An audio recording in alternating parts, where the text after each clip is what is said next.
Hello everyone. आज का topic जो हम करने जा रहे हैं वो है KNN। KNN मतलब के नियरेस्ट नेबर। ये एक सुपरवाइज्ड मशीन लर्निंग एल्गोरिदम है जो हमारी फीचर सिमिलैरिटी पे बेस्ड है। फीचर सिमिलैरिटी का मतलब कि मान लीजिए जिस डेटा सेट पे हम अभी काम करने वाले हैं वो डेटा सेट है मेरा बेसिक कैंसर पेशेंट्स के लिए, एक बिनाइन एक मैलिग्नेंट। तो मैं आपको एक बार डेटा सेट दिखा दूँ। एक बार फाइल प्रोस्टेट कैंसर,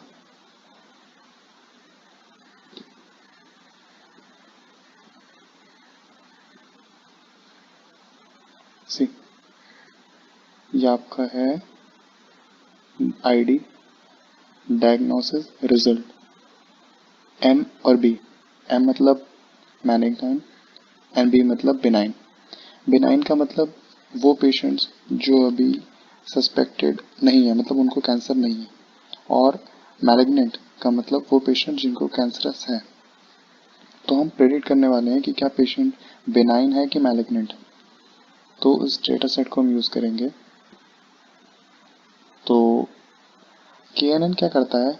KNN मेरा फीचर सिमिलैरिटी के बीच में काम करता है। फीचर सिमिलैरिटी मतलब मान लीजिए अब एक मैंने ग्राफ बनाया, वहाँ पे कुछ एरिया में मिलाइन है और कुछ एरिया में मैलिग्नेंट है। तो अब मैंने डेटा लिया, उस डेटा को मैंने प्लेस कर दिया कहीं पे। तो अब जो मिलाइन एंड मैलिग्नेंट जो उसको सराउंड करेंगे ना, वो डेटा जो सराउंडेड है उस डेटा से पता करेगा कि वो कौन सी कैटेगरी में जाना चाहता है। इसलिए के नियरेस्ट नेबर मतलब उसके आसपास के जो नियरेस्ट नेबर हैं उनका इफेक्ट पड़ेगा के पे। मतलब जो मेरा डेटा है वो डिसाइड तभी कर पाएगा जब उसके नियरेस्ट नेबर्स को बताएंगे। और के हम कैसे डिसाइड करते हैं? बेसिकली के हम डिसाइड करते हैं कि square root of a data set. मतलब मान लीजिए अगर मेरे पास पूरा डेटा है उसके अंदर 500 रोज है, तो square root of 500 will give me the value of K. एक ये होता है, और एक होता है कि मुझे ध्यान रखना चाहिए कि हमेशा ऑड में खेलूं, क्योंकि ऑड के क्या करता है, मान लीजिए अगर मैंने इवन ले लिया, तो एक डेटा सेट मैंने लिया, उसके पास मान लीजिए के मेरा आ गया 6। अब हो सकता है कि 3 मेरे बेनाइन हो और 3 मेरे मैलिग्नेंट हो। तो अब तो ये तो कंफ्यूजन होगी ना कि कौन से डेटा सेट में उसको जाना चाहिए। इसलिए हमेशा के हम ऑड लेंगे। और इससे क्या होता है, मान लीजिए 7, तो 4 एक तरफ हो गए और 3 एक तरफ हो गए, तो 4 वाला ज़्यादा पावरफुल होके उस डेटा सेट को अपने डेटा सेट में इंक्लूड कर लेगा। इसीलिए हम हमेशा के को ऑड लेते हैं। KNN मेरा कहाँ यूज़ होता है? KNN बेसिकली तब यूज़ होता है जब मेरा डेटा लेबल्ड हो, मतलब मेरा सब कुछ दे रखा हो, कोई भी अनसुपरवाइज ना हो, कि मुझे पता ना हो कि मेरा डेटा ये क्या कह रहा है। मुझे हर चीज़ मुझे पता हो, डेटा सारा लेबल्ड होना चाहिए, क्लीन होना चाहिए, कोई उसमें नॉइज़ नहीं होनी चाहिए, मतलब कोई डेटा मिसिंग नहीं होना चाहिए, कोई मुझे उसमें स्क्रैपिंग ना करनी पड़े कि इसके इंटीरियर मीनिंग क्या है, मुझे सब पता होना चाहिए। उसमें बिल्कुल क्लीन और नॉइज़ फ्री होना चाहिए। ये चीज़ ये होती है कि डेटा ना मेरा हमेशा छोटा होना चाहिए। मतलब ये KNN को हम लेजी लर्निंग एल्गोरिदम कहते हैं। लेजी लर्निंग एल्गोरिदम मतलब कि ज़्यादा भारी डेटा सेट पे ये वर्क कर नहीं पाता, इसको बहुत टाइम लगता है लर्न करने में। तो हम यूज़ करते हैं अपने डेटा सेट को। हमें अपनी डायरेक्टरी सेट करनी पड़ेगी, सेट एज वर्किंग डायरेक्टरी, जो भी आपकी है जिसके अंदर भी आप काम करना चाहते हैं। मेरी जैसे ER डेटा साइंस और एक्सेल फाइल। तो अब इसके अंदर से मैं डेटा स्टोर करूँगा। मेरी फाइल का नाम है प्रोस्टेट कैंसर, read.csv, कॉलम्स के अंदर PROSTRATE, P should be capital, prostate underscore CANCER cancer.csv। हमेशा ध्यान रखिए जहाँ भी आपको फाइल जैसी भी यहाँ पे दिखे, जैसे भी आपने उसको स्टोर कर रखा हो, सेम वैसे का वैसा सिंटेक्स जाएगा। कंट्रोल पर सेंटर करके अब देखिए मेरा डेटा सेट छोटा है, 10 वेरिएबल्स हैं, 100 ऑब्जर्वेशंस हैं। डेटा सेट को हम देखेंगे तो आईडी है, डायग्नोसिस है, रेडियस है, टेक्सचर है, पैरामीटर, इन सब पे मेरा डिपेंड करेगा कि रिजल्ट क्या आएगा इन सारे वेरिएबल्स पे। तो अब इस डेटा सेट में मुझे थोड़ी सी क्लीनिंग करनी पड़ेगी। क्लीनिंग मतलब मुझे देखना पड़ेगा कि कोई फील्ड्स मेरी अनयूज तो नहीं है, कि मेरे काम की तो नहीं है ना कोई। तो आईडी, आईडी से मुझे कोई फर्क नहीं पड़ता कि क्या है क्या नहीं है, ये आईडी सिर्फ रोल नंबर की तरह है जो 100 तक जा रही है। तो मुझे आईडी रिमूव करनी पड़ेगी यहाँ से। तो अब एक बार उसको रिमूव करने से पहले चलिए पहले रिमूव कर देते हैं। डेटा के अंदर ही मैं स्टोर कर दूंगा डेटा। अब डेटा में से हमेशा हमें कोई एक्सट्रैक्ट करना होता है तो हम स्क्वायर ब्रैकेट यूज करते हैं, पर हमें क्या करना है, सारी रोज चाहिए डेटा की -1, क्योंकि हमें पहला कॉलम, जब भी हमें कोई कॉलम ड्रॉप करना होता है तो उस कॉलम का नाम, आप देखिए ये भी जितने भी कॉलम्स हैं उस कॉलम्स को हम यहाँ पे लिख देते हैं। मान लीजिए अगर आपको पहला कॉलम डिलीट करना है तो -1, अगर आपको ग्रुप ऑफ कॉलम्स डिलीट करना है तो सी ब्रैकेट, यहाँ पे आप लिख दीजिए सी के आगे माइनस साइन ब्रैकेट, जैसे 2, 3, 4 जो भी आपको चाहिए वैसे आप लिख दीजिए। और अगर सिंगल वैल्यू है तो -1। तो अब मैं देखिए यहाँ पे एकदम चेंज हो गया, अब मेरे पास 9 वेरिएबल्स हो गए डेटा के अंदर। अब मैं अगर देखूंगा तो मेरा सबसे पहला कॉलम आईडी चला गया और आया हमेशा रिजल्ट आ रहा है मेरा, और फिर रेडियस बाकी के जितने भी मेरे कॉलम्स हैं मैंने ड्रॉप कर दिया अपनी आईडी को। उसके बाद स्ट्रक्चर देख लेते हैं एक बार डेटा का क्या है मेरे पास। डायग्नोसिस फैक्टर है, क्योंकि हमेशा फैक्टर वेरिएबल ही होना चाहिए, वो या तो बिनाइन या तो मैलिग्नेंट। उसके बाद बाकी के न्यूमेरिकल, क्योंकि पॉइंट्स में आ रहे हैं, इंटीजर्स क्योंकि वो बिना पॉइंट्स के हैं। Good, now what we will do, we will now see the result. अब मान लीजिए टेबल के अंदर मैं देखता हूँ कि डेटा का डायग्नोसिस रिजल्ट है क्या, मतलब कितने पेशेंट मेरे बिनाइन है, कितने मेरे मैलिग्नेंट है। कंट्रोल प्लस एंटर करते ही मुझे पता चल रहा है कि 38 मेरे बिनाइन है और 62 मेरे मैलिग्नेंट है। 62 वो लोग हैं जिनको कह रहे हैं कि कैंसर है, पर बिनाइन मुझे कह रहा है कि उनको कैंसर नहीं है। तो ये हो गया मेरा डेटा विजुलाइजेशन। अगर आप चाहें तो इसको टी में स्टोर करके आप इसका डेटा विजुलाइज भी कर सकते हैं। टी एक वैल्यूज आ गई मेरे पास। पाई एक फंक्शन है जो मुझे ग्राफ यूज करने की मदद करता है, जिसमें हम पाई चार्ट दे सकते हैं। उसके अंदर मैं टी को प्लेस कर दूंगा। ये देखिए यहाँ पे आपको बता देगा ये ऐसा कि more patients are suspected then the benign one. ये मेरा प्लॉट यूज करने के काम आता है। अब जब मेरा डेटा विजुलाइजेशन हो गया तो अब मुझे क्या करना होगा कि मैं एक बार अगर डेटा को अपने देखूं तो रेडियस मेरा 23, 9, 17 ऐसे चल रहा है। टेक्सचर भी मेरा ऐसे ही 2 डिजिट्स में चल रहा है। पैरामीटर मेरा आ गया 3 डिजिट्स में। एरिया मेरा काफ़ी ज़्यादा आ गया, 4 डिजिट्स में चल रहा है। स्मूथनेस मेरी फिर एकदम पॉइंट में। तो मतलब डेटा काफ़ी कंटिन्यूस सा तो है, पर ज़्यादा कंपेरेबल नहीं है। जैसे यहाँ पे 2 डिजिट्स, यहाँ पे 3 डिजिट्स। तो अब ये नॉर्मलाइज नहीं है मेरा डेटा। डेटा को एक ही प्लेटफॉर्म पे लाने के लिए, ताकि मैं इनको कंपेयर कर सकूं, इसको मुझे नॉर्मलाइज करना पड़ेगा। तो अब मैं नॉर्मलाइजेशन करूंगा ऑफ अ डेटा। नॉर्मलाइजेशन का मतलब क्या होता है कि नॉर्मलाइजेशन जो वैल्यूज होती है वो हमेशा 0 और 1 के बीच में लाई करती है। तो अब नॉर्मलाइज वैल्यू के लिए मुझे यहाँ पे एक फंक्शन बनाना पड़ेगा। मान लीजिए नॉर्मलाइज फंक्शन बनाता हूँ मैं। फंक्शन क्रिएट करना बहुत आसान होता है, कुछ नहीं करना होता, सिर्फ फंक्शन वो चीज़ होती है बेसिकली जो हमें बार बार रिपीट करनी पड़े। तो उस रिपीटेड वैल्यू को हटाने के लिए हम एक वेरिएबल में स्टोर कर देते हैं, ताकि वो पूरा फंक्शन हम बाद में यूज़ कर सकें। मान लीजिए फंक्शन के अंदर अगर एक्स वैल्यू जाती है तो कर्ली ब्रेसेस ओपन करके तो इसके अंदर अब मैं अपना फंक्शन लिखूंगा।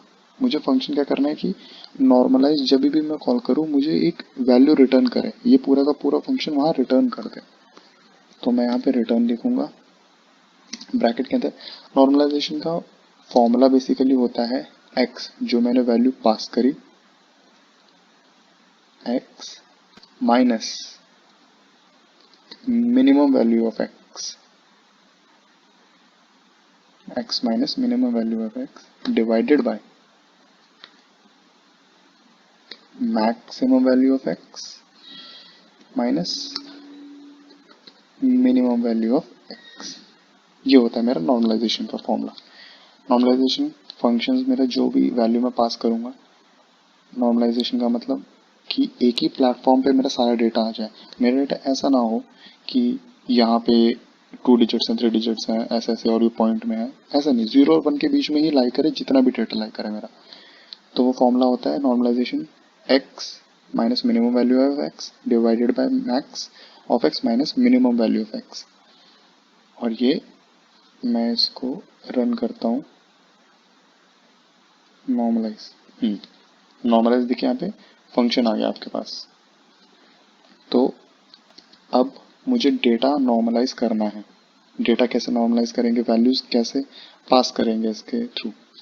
अब मान लीजिए data underscore n for normalized, हम इसके अंदर यूज करते हैं एज डॉट डेटा फ्रेम।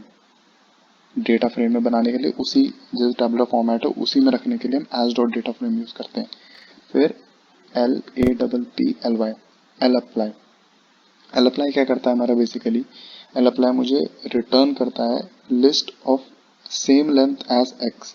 मतलब मुझे ये जो भी फंक्शन है, जो भी नॉर्मलाइज फंक्शन है, वो एक एक वैल्यू पे अप्लाई मैनुअली ना करना पड़े, वो सारे सेट्स पे अप्लाई अपने आप हो जाए, इसीलिए मैं एल अप्लाई को यूज करता हूँ।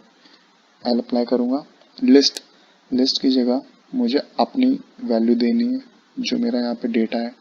यहाँ से मैंने पहली वैल्यू निकाल दी। अब मुझे डेटा में देना क्या क्या है, पहला कॉलम छोड़ के मुझे यहाँ से स्टार्ट करना है, सेकंड से। Second, third, fourth, fifth, six, seventh, eighth and ninth. तो मतलब 2 से 9 तक मुझे वो वैल्यू देनी है। तो यहाँ पे मैं डेटा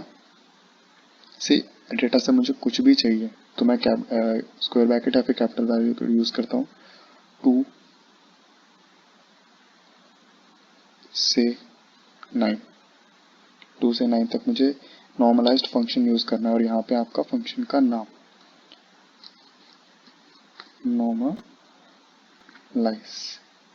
नॉर्मलाइज फंक्शन हमारे यहाँ पे आ गया।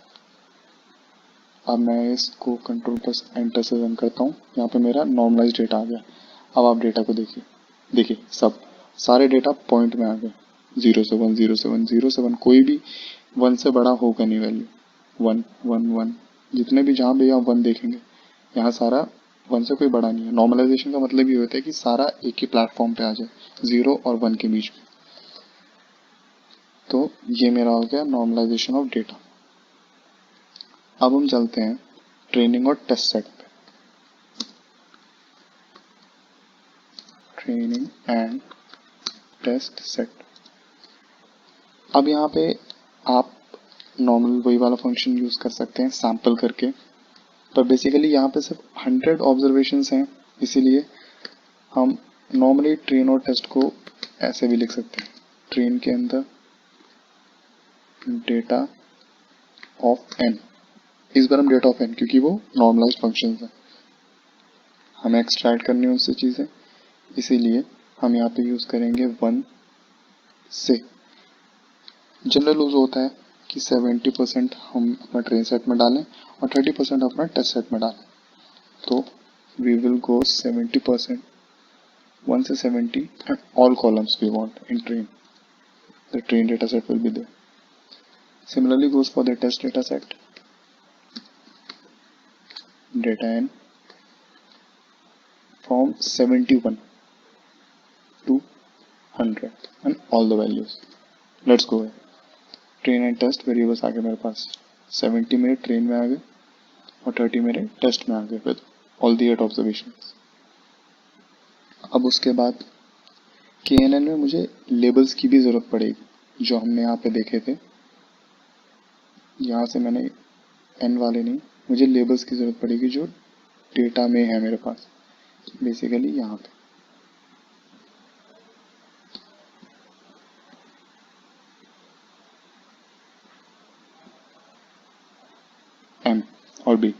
कि ये लेबल्स होते हैं, इनकी मुझे अभी ज़रूरत पड़ेगी।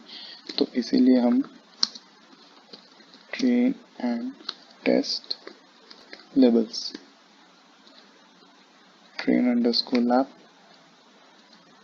को मैं वैल्यू दे दूंगा डेटा। डेटा जो मेरा यहाँ पे है, जिसके अंदर से मैंने आईडी हटाई थी, डेटा के अंदर मैं 1 से 70 वो दूंगा और 1 ऐड कर दूंगा। मतलब मुझे डेटा 1 to 70 चाहिए, जो भी टेस्ट और ट्रेन, जो भी ट्रेन का है मेरा, और पहला वाला कॉलम चाहिए। सारे कॉलम्स नहीं चाहिए, सिर्फ पहला वाला, क्योंकि वो मुझे लेबल देगा। तो यहाँ देखिए फैक्टर्स आ गए आपके पास ट्रेन लैब में, खाली एम और बी के फॉर्म में। Similarly we go for test lab, test lab data 71 200 1, only and only the factor variables. Now we will go and build up our model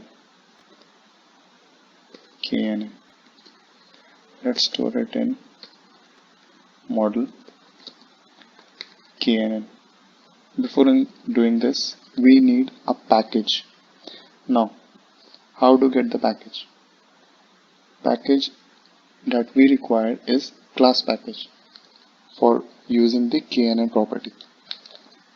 In order to install the package, we have to say install.packages, and we have to pass here in quotes CLA class. This function install.packages function will install the package from the CRAN, जहाँ भी R का basically है, जो जहाँ पे उसके packages store होते हैं, तो वो मेरा install.package वहाँ से पैकेज उठाएगा। तो बेसिकली मेरे पास यहाँ पे क्लास पैकेज है, तो मैं इस फंक्शन को रन नहीं करूँगा, कंट्रोल प्लस एंटर से आप इसको रन कर सकते हैं। और इस प्रोजेक्ट में उस पैकेज को लाने के लिए आपको यूज़ करना पड़ेगा library function, library and we will say class without codes. जब भी इंस्टॉल करेंगे कोड्स चाहिए, और जब भी हमें उसमें यूज़ करना पड़ेगा तो हमें कोड्स नहीं चाहिए और लाइब्रेरी फंक्शन यूज़ करेंगे। कंट्रोल प्लस एंटर, यहाँ पे वार्निंग से कोई दिक्कत नहीं है, वो से आपको बताता है कब बिल्ड हो रहा है, कोई दिक्कत की बात नहीं। और यहाँ पे देखिए टिक आ जाएगा। आप एक जनरल चीज़ भी कर सकते हैं, अगर आपको इंस्टॉल करना है पैकेज तो इंस्टॉल पे क्लिक कर सकते हैं, तो आपको पैकेज इंस्टॉल वहाँ पे दिख जाएगा। फिर आप एंटर करके, और आप जैसे लाइब्रेरी यहाँ ना लिख के हम क्या करेंगे, डिटैच। अगर आपको कोई पैकेज डिटैच करना है तो डिटैच करके पैकेज और उसका नाम with in codes unload true. और अगर आपको फिर से लाइब्रेरी फंक्शन ना यूज़ करना है तो आप हैंड ही यहाँ से यूज़ कर सकते हैं। क्लास के आगे सिर्फ एक टिक लगा दीजिए, लाइब्रेरी अपने आप रन कर जाएगी। तो अभी पैकेज हमारे उसके अंदर आ गया है। चलिए क्लियर कर देते हैं इसको। अब हम बेसिकली यूज़ करेंगे हमारा KNN एल्गोरिथम, जो हम मॉडल में स्टोर करेंगे KNN। देखिए अपने आप आ गया, जैसे ही हमने क्लास पैकेज इंस्टॉल करा, ये अपने आप ही क्लास का पैकेज दिखाने लगा KNN। इसके अंदर हमारे पास 4 चीज़ें आती हैं, एक ट्रेन डेटा सेट, एक टेस्ट डेटा सेट, एक आता है ट्रेन के लेबल्स, और एक आती है K वैल्यू जो इस डेटा पॉइंट को सराउंड करेगी। टेस्ट ट्रेन डेटा सेट आएगा, टेस्ट डेटा सेट आएगा, ट्रेन का लेबल, टेस्ट का लेबल नहीं आएगा, खाली ट्रेन का लेबल आएगा, और K वैल्यू आएगी। तो यहाँ हम लिखेंगे train is equal to train data set, test is equal to test data set, comma CL is equal to ये train lab, TRAIN lab, comma. अब K बेसिक है यहाँ पे कि हम K कैसे फाइंड करें। K की वैल्यू मुझे क्या पता है कि क्या होनी चाहिए। K मैंने हमेशा बोला था कि K की वैल्यू मेरी square root of all number of rows in a data set होती है। अब उसको यूज़ करने के लिए हम के की वैल्यू यहाँ पे देखते हैं कि क्या होगी। स्क्वायर रूट बोला था, SQRT, square root of number of rows. उसके लिए हम NROW, एन रो यूज करेंगे और हम डेटा सेट दे देंगे इसके अंदर जो मेरा है डेटा। कंट्रोल प्लस एंटर करेंगे तो यहाँ पे मेरा के आर की वैल्यू क्या आई है, 10 आई है। तो अब आप यहाँ पे देखिए प्रिंट भी करा सकते हैं इसको, कंट्रोल प्लस एंटर 10। तो मैंने वैसे कहा था कि ऑड भी होना चाहिए। दो कंडीशंस होती हैं, एक के की value square root of number of rows of the table होती है और के की वैल्यू हमेशा ऑड होती है। अब आप एक्सपेरिमेंट कर सकते हैं इस पे कि या तो आप एक बार 11 लिख के देखिएगा और एक बार 9 लिख के देखिएगा, पर ये हमेशा ऑड होती है, ये ध्यान रखें, क्योंकि वरना एक डेटा सेट कंफ्यूजन में आ जाएगा कि मैं किस में उसको क्लासिफाई करूं, ए में के बी में, अगर वहां पे कॉन्ट्रडिक्शन आ गया तो, क्योंकि अगर दोनों सेम हुई। तो मेरे पास के 10 आ गया। तो अब मुझे पता चल गया कि के वैल्यू या तो मैं 11 रख सकता हूँ या तो मैं रख सकता हूँ 9। तो एक बार 11 रख के देखते हैं। मॉडल मेरा यहाँ पे बन गया। कंट्रोल प्लस एंटर से यहाँ पे रन कराएंगे। Actually model should be this। फिर उसके बाद हम यहाँ पे टेबल देख लेते हैं एक बार इस मॉडल की। 9 यहाँ पे बेनाइन केसेस बता रहा है और 21 यहाँ पे मैलिग्नेंट केसेस बता रहा है। अब मेरा जो टेस्ट डेटा है उसका भी एक बार टेबल देखते हैं। यहाँ पे मुझे 15 बेनाइन केसेस और 15 मैलिग्नेंट केसेस बता रहा है।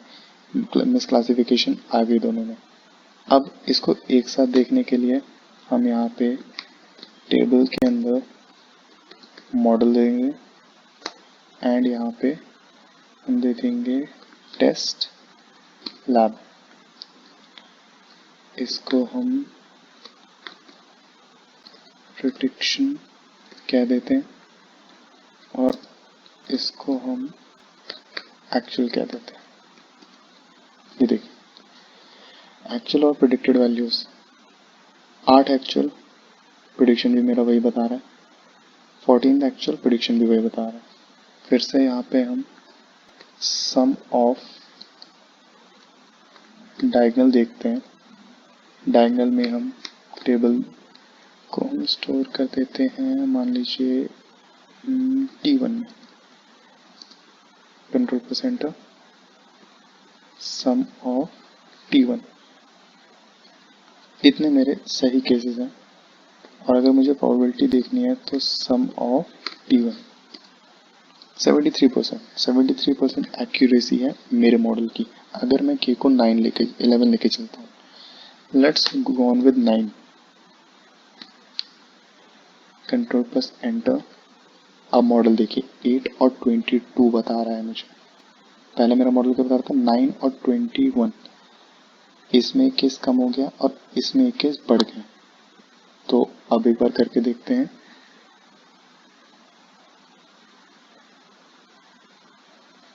Control plus enter, 8 and 22, control plus enter. यहाँ पे मेरा एक्यूरेसी आ गई मेरे मॉडल की 76%, जो 73% से 3% ज़्यादा। तो मतलब 9 रखने के लिए अगर मैं के को 9 रखता हूँ तो मेरी यहाँ पे एक्यूरेसी बढ़ जाती है इस मॉडल की।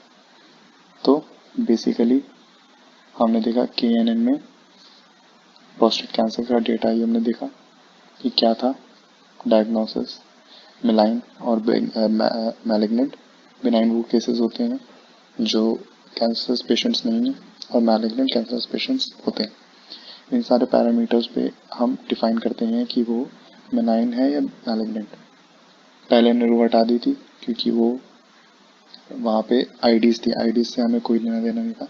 स्ट्रक्चर देखा हमने कैसा था, टेबल बनाई हमने, ये हमें बता रहा था कि कितने हमारे पास बिनाइन केसेस हैं, कितने मेरे पास मैलिग्नेंट केसेस हैं। हमने पाई चार्ट देखा था जो बिनाइन और मैलिग्नेंट के बारे में बता रहा था।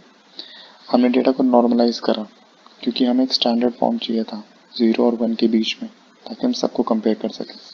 उसके लिए हमने फंक्शन बनाया, एक्स डाली जो भी वैल्यू उसके अंदर, कर्ली ब्रेसेस बना के रिटर्न कराई ये value, x minus minimum value of x divided by max of x minus minimum value of x. It's known as normalization. Normalization values always lie between 0 to 1. Always lie between 0 to 1. After that हमने इस data को पूरा normalise करा as dot data frame से. L apply मेरा function हर data set पे ये हर data पे ये वैल्यू अप्लाई कर देगा अपने आप. 2 से 9 मैंने इसलिए लिया क्योंकि मुझे पहला वेरिएबल चाहिए नहीं पेरीफाइल, क्योंकि वो खाली एक फैक्टर वेरिएबल है, इसीलिए 2 से 9 तक मैंने लिया. उसके बाद नॉर्मलाइज फंक्शन पास कर दिया, हर वैल्यू को नॉर्मलाइज कर दिया इस डेटा इन अगर मैं देखना चाहूँ तो मेरे यहाँ पे 0 और 1 पे है. पहले मेरे पास जो डेटा था वो मेरा 2 डिजिट 3 डिजिट फॉर्म में था और ये डेटा मेरा खाली 0 और 1 के फॉर्म में है. उसके बाद मैंने ट्रेनिंग और टेस्टिंग डेटा सेट पर डिवाइड करा. 70% मैंने ट्रेन डेटा सेट लिया और 30% मैंने टेस्ट डेटा सेट लिया.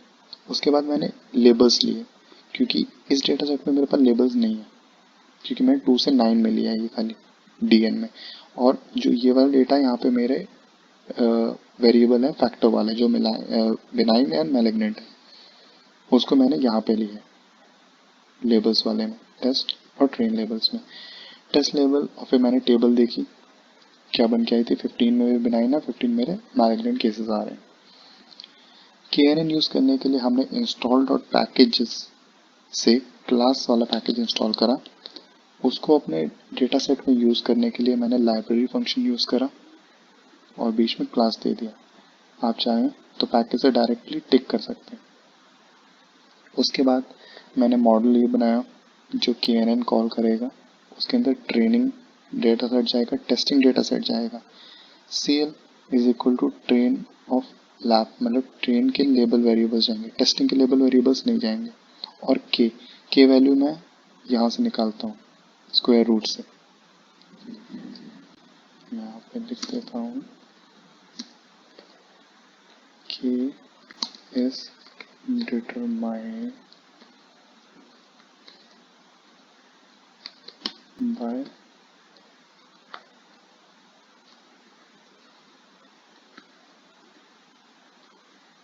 square root of number of rows in a data set. तो K की वैल्यू यहाँ से आ गई. K मेरा आया था 10, आप यहाँ पे K मेरा 10 आया था, इसलिए मैं इवन वैल्यूज नहीं ले सकता, मुझे हमेशा चाहिए होंगी ऑड वैल्यूज. तो ऑड वैल्यूज के लिए आइदर आई कैन टेक 9 और आई कैन टेक 11. देन हमने मॉडल देखा कि मेरा मॉडल क्या प्रेडिक्ट कर रहा है 8 एंड 22, क्योंकि मैंने यहाँ पे 9 लिया था. अगर मैं यहाँ पे 11 लेता हूँ तो मेरा मॉडल प्रेडिक्ट करेगा 9 एंड 21. तो बेटर वन इज 22 वाला. Then we will take a prediction table and a model table. Confusion matrix create होगा. T1 से अगर हम देखना चाहें तो कंफ्यूजन मैट्रिक्स क्रिएट हो गया मेरा. उसके बाद मुझे परसेंटेज देखनी है. डायगोनल वाले मेरे हमेशा सही होते हैं और एंटी डायगोनल मेरा होता है वो एरर्स होते हैं मेरे, मिसक्लासिफाइड जो मेरा मॉडल कह रहा है. कंट्रोल परसेंट 73% मुझे अपना डेटा मिल रहा है अगर मैं K को 11 लेता हूँ. तो अगर मैं K को 9 लेता हूँ, सेम मॉडल रन करता हूँ, तो मेरा 76% मेरे को मॉडल मेरा प्रेडिक्शन सही दे रहा है. This is all about KNN. Thank you so much.